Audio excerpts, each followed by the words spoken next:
Welcome to Let Me Fix This. Enjoy the video. You start by verifying a few essentials so you don't chase ghosts. First, update your PS5 to the latest system software. This fixes many streaming bugs. Next, power off and firmly reseat the HDMI at both ends and on the TV.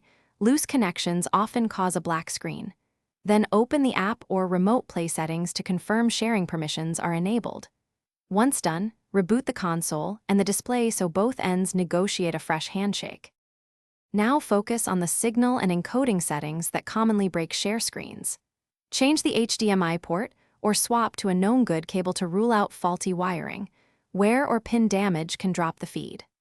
Lower the PS5 output to 1080p and turn off HDR or deep color.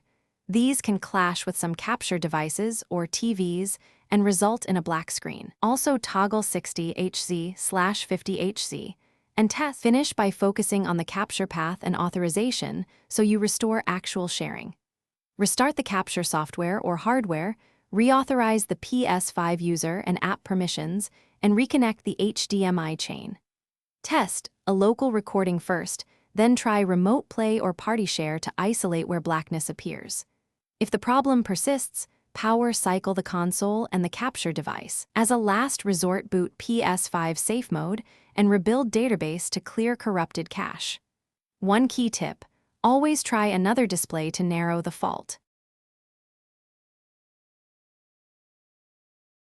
Thanks for watching. If you found this helpful, don't forget to like and subscribe.